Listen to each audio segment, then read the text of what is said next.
অসম চৰকাৰৰ এটা সিদ্ধান্ত হৈছে যে যিসকলক আমি কম্পেনচেশ্যন দিম, যিবিলাক ঘৰ ভাঙিছে বানপানীৰ কাৰণে, ফাৰ্ষ্ট ৱেভ ছেকেণ্ড ৱেভ দুটা মিলি, সেইসকলক কম্পেনচেশ্যন দিয়া হ'ব। ফুল্লি ডেমেজবিলাকক 95,000, বাকী পাৰ্চিয়েলবিলাকক অলপ মানে তাৰ এটা এমাউণ্টৰ অলপ ডিফাৰেঞ্চটো আছে।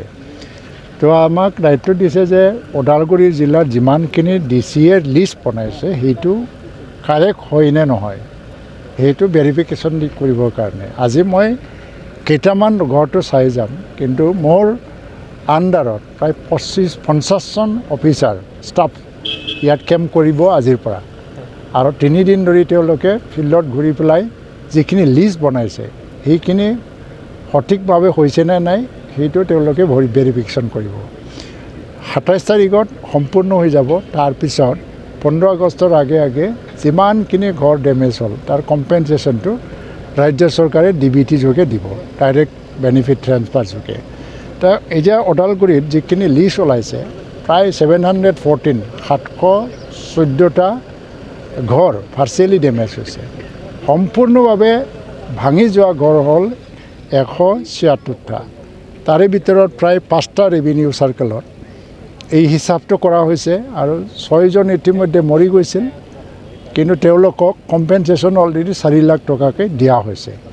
আৰু যিখিনি ৰিলিফ কেম্পত আছিলে আৰু ৰিলিফ লাইক চিটুৱেশ্যন তেওঁলোকক 3,800 টকাকৈ যিখিনি বাচন বৰ্তন বা কাপোৰ কিনিবৰ কাৰণে দিব লাগিছিল এইটো দিয়া হৈছে।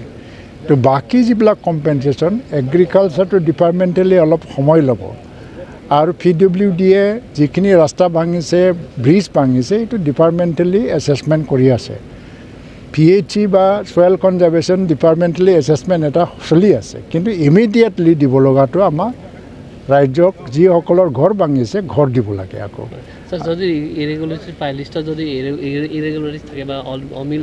এতিয়া সেইকাৰণে এইটো পাৰফেক্ট কৰিবৰ কাৰণে 27 তাৰিখলৈকে আমাক সময় দিছে, তাৰপিছত কোনো ইৰেগুলাৰিটি থাকিব নালাগে।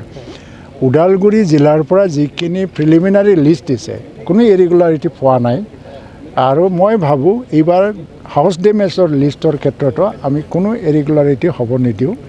ইতিমধ্যে মোৰ টীম 50জন অফিচাৰবিলাকে আজিৰ পৰা কেম্প কৰিব আৰম্ভ কৰিছে। কালি এই টীমক মানে এটা লিষ্ট দিয়া হ'ব যে কোনটো চাব গোটেই জিলাত, আৰু চাৰ্কেল অফিচাৰবিলাকে তেওঁলোকক গাইড কৰিব লাগিব, আৰু ঘৰৰ মালিকৰ লগতো তেওঁলোকে আলোচনা কৰি যাব। আজি মই শংকৰ চৌহানৰ ঘৰত আহিছোঁ, তেওঁলোকক সুধিলোঁ মই যে কোনটো ভাঙিছে, এই গাঁৱত হয়তো বা 2-এটা ঘৰ আছে আকৌ।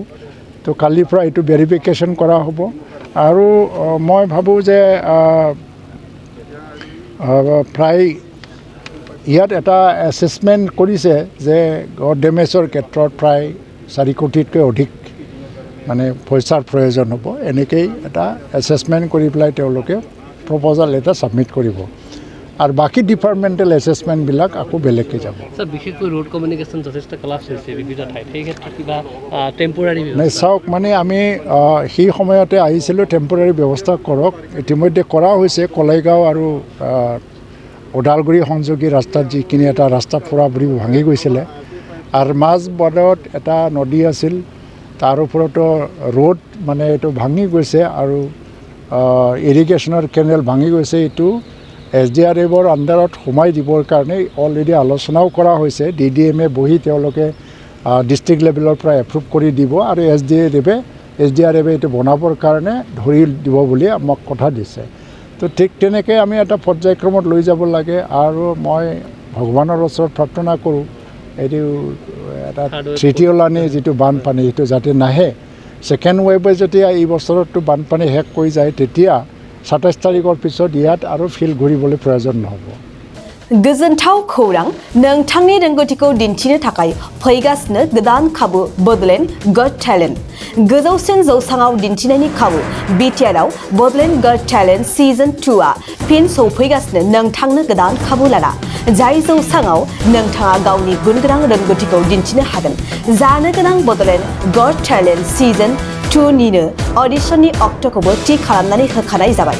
फारि बायदियै फैगौ 25 जुलाइ दाननिफ्राय लानानै 2 आगस्त खालारसिम मख'नाय जायगाफोराव लानाय जागोन। मख'जाथावदि अडिसन रेजिस्ट्रेशननि खालामनो थाखाय 8399890945 9101102339 आरो 9577573499 जानबुं अनजिमायाव जगाजग खालामनो हागोन।